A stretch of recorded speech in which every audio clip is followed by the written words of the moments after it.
Mr. Sneaker Gears, my name is Levi. Today we have a Performance Gears take on the Nightwing designed Weartesters collaboration Brandblack Ether. Now I've been following Nightwing's channel, now Weartesters, before it was Kicks On Court, something like that, back in the Jordan 2010 review. What's up everybody, this is Nightwing 2303 and I am going to do a performance review, not a sneaker review, but a performance review on the Jordan 2010. I remember he wore that because he was having either shin splints or some pain, and again, huge fan of his. I think he has something over 250,000 subscribers. Obviously, anyone who's subscribed to my channel is probably already watching him, so if you are watching this, essentially because it is a Weartesters shoe, it's something they can't really review. Obviously, they will have some biasness, so I wanted to give a full performance review, kind of an unbiased take, and hopefully you guys can appreciate it. First off, this shoe is beast. This hits all the notes for me. I can't be any more ecstatic than what it is. I got some shoes here for you guys to take a look at. The Kobe 11 with the solid traction. The Jordan 30, which for me is one of the best performing shoes. And I even brought out your Dame 2 just to give you some perspective and some comparison so you guys have an idea on what you're going to be looking for. And the reason I have all these guys is because this is a hell of a shoe. Now it retailed for $120, and again, this is the Weartesters version, so the step up that they did over the regular Brandblack Ether is the combination of the suede on the forefoot, which you guys can kind of see there, super buttery soft. This thing is, oh yeah, I like it. I like it a lot. You got the hits of the Weartesters logo on the back, the leather on the rear. Obviously, you have the Weartesters branding on the tongue, but the combination of raw materials with their performance materials with ballistic nylon, got that fused material overlay, is phenomenal.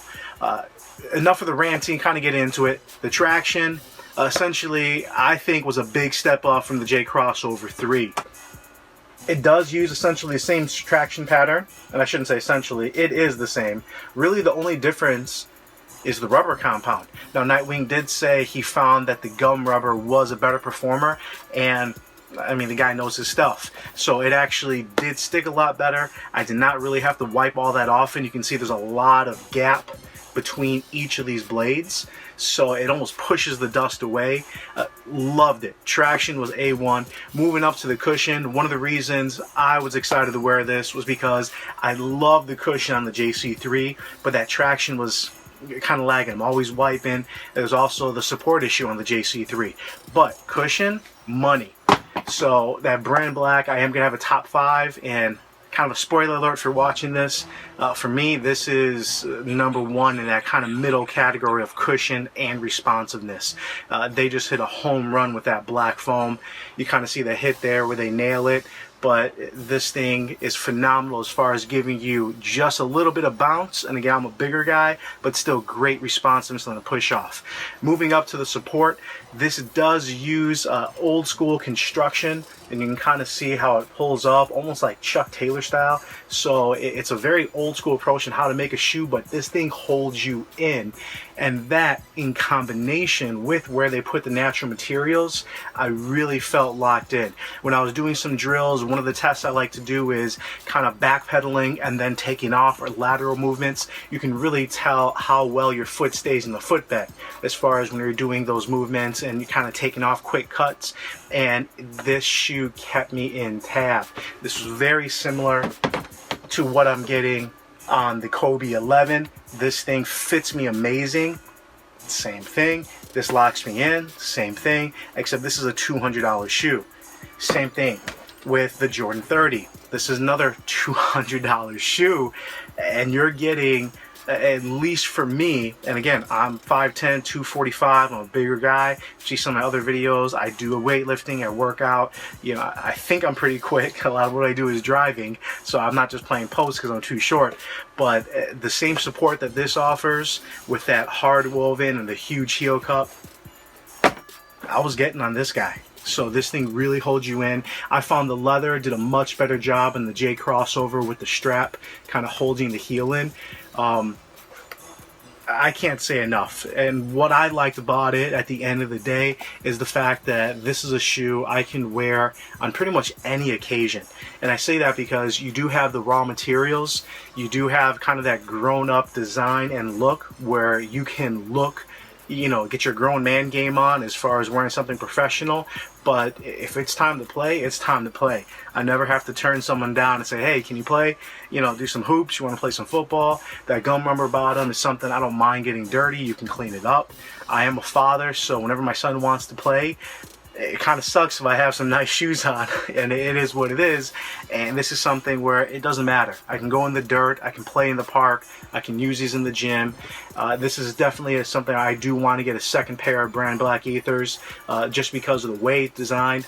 I was able to get my size 12, and I say that because I do run wide. So I did have to do a 13 on the J Crossover 1. I had to do a 12.5 on the J Crossover 2, but the JC3 and the Ether, I have been able to do a 12. The material does stretch. I would say it probably took 30 minutes to an hour to break in, if that, before it was really nice. You can kind of tell it does have a lot of creases. If I was going to say one negative about the shoe, is because of the design and the build, when you do tighten this up, you do have bubbles kind of coming out. I would like to see possibly some cuts here so it just stays on your foot a little bit better.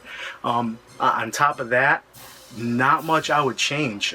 Personally, I would like to see them open up the black foam a little bit. They do have these vector plates in here because I remember when Nightwing was doing the wear testing originally, he said it was too bouncy, so they did add that for the support.